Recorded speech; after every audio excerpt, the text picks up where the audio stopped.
Hey everyone, it's Carissa Wiley. Thanks for joining me today for Sparkle and Shine. Today I'm going to make a Father's Day card that has a little bit of sparkle and shine to it.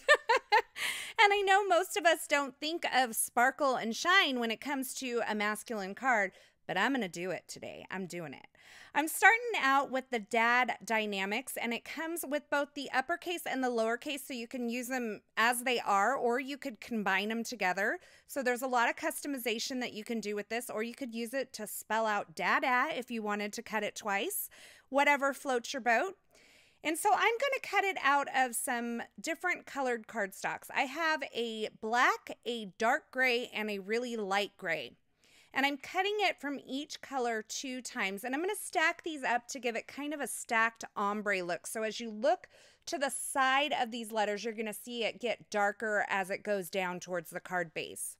Now for the final layer on that light gray card base, I wanted to add a little bit of copper detail. And so I am using a Zig 2A glue pen here to add a little bit of glue to this cardstock before I die cut it. Now this glue dries tacky, and that's very important for this technique because I'm going to be adding some gilding flakes. And I'm trying to create kind of a dry brushed effect. So I did come in with a paintbrush and added a little bit of that glue with a paintbrush, although I think I could have gotten the same look by just using the glue pen itself. So I went ahead and set that light gray cardstock aside to dry, and while that's drying, I'm going to go ahead and stack up my letters. Now the black and the dark gray cardstock actually had some stick-it adhesive along the back of it already, so I'm just peeling off the adhesive backer and stacking those up to create some stacked dimension. And I am doing 2 of each color. So there's 2 black, 2 dark gray, there's going to be 2 light gray, but the top layer of the light gray is going to have that copper detail. Now the light gray didn't have the stick-it adhesive on the back, so I just used my Zig 2A glue pen again to add that layer to the top of that stack. And you can kind of see there that I have that layered dimension with kind of an ombre effect. And that's something that I think I got the idea from Stephanie because she's so genius like that. So now it's time for the fun part, and maybe a little bit messy, but in the end, I think it's worth it.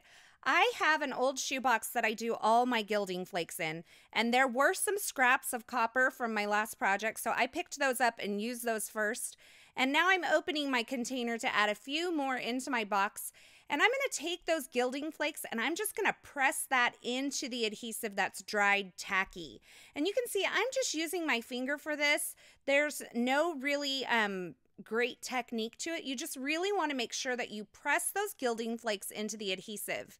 Now usually I would use like a rough brush to take off the excess, but because this is such a large area and there's not a ton of detail to it, I was able to just wipe off the excess with my fingers. And now I'm going to use that negative portion of the die cut that I created earlier to position my die onto this little gilded area so I can know where my gilding is going to be on the die cut, and I'm just going to run that through the die cut machine. Did that make any sense at all? Basically, the negative portion just allowed me to see where I was cutting and how much of that copper I would have along the bottom of my die cut. Now, much to my surprise, I was able to actually flip this around and get a whole nother dad die cut out of this. So I have enough to make 2 cards. So maybe for my husband and my father-in-law, I don't know. But I'm just going to run that through. As long as I have the stuff out, I might as well do it. And then I'm going to take my Zig 2A glue pen again, and I'm going to add this copper gilded die cut to the top of my die cut stack. And we have a little bit of sparkle and shine man style. So once I get that finished up, I am going to start working on my card base. And you're going to see that as I add the ink to this card panel front, that I have one kind of over to the side. And when I created that one, I liked the way the inking looked, but I really wanted it on some textured cardstock. So I have a piece of textured white cardstock here. It's cut to 4 1/4 by 5 1/2. And I've just taken my tropical teal ink cube and swiped it across the front to create like this dry brushed effect with that ink. And then I took my Zig 2A glue pen once again, and I just added a strip of that glue, and I allowed it to dry and added some more of the copper gilding flakes to my card front here. I'm going to just use the same technique that I used before. I allowed it to dry. That glue dries tacky. And I just used my fingers to press it into the glue and then wipe away the excess.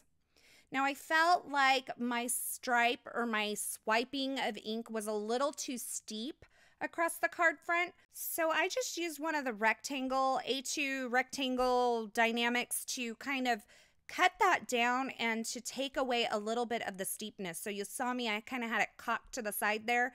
That was so that the swipe or the stripe across the front of the card wouldn't be quite as steep. Now, once again, I'm using that negative portion of the die cut to help me place my letters onto my card front. So I've just kind of held it in place there. And now I'm taking off the backer on the adhesive that's on the back of these die cut stacks, and I'm just placing those onto my card front.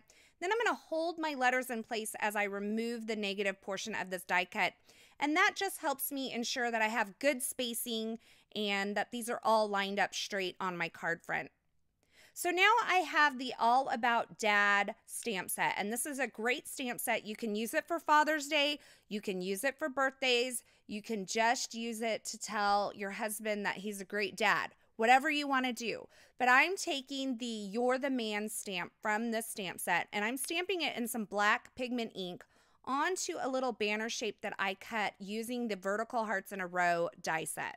So before I adhere this card front onto the card base, I wanted to add a little bit of texture, but I kind of wanted it to be rough texture. So you can see I'm taking my little ink cube there, that's the Grout Gray ink cube, and I'm kind of pouncing it over this Itsy Bitsy polka dot background stamp so that I don't have a solid inking. There's areas where it's really well inked and areas where it's not so well inked, and that kind of gave me a more distressed version of this background stamp onto my card base. The whole purpose of that background stamp on the card base was just to give it a little texture. Another stamp that might work well for this is the mesh background stamp. That just kind of gives it a little bit of texture. But I just didn't really want this textured white cardstock to go against a flat gray cardstock. So you saw me there, I attached my card front using some foam adhesive, my little sentiment strip with some foam adhesive, and I'm finishing the card off with some wood veneer stars and a layer of glossy accents over those stars. Now, I realize that these stars have been around for forever, but you may not have some. So if you don't have any, you can actually use the real wood paper and die cut those using some tiny star dies and then attach those to the front of your card as well.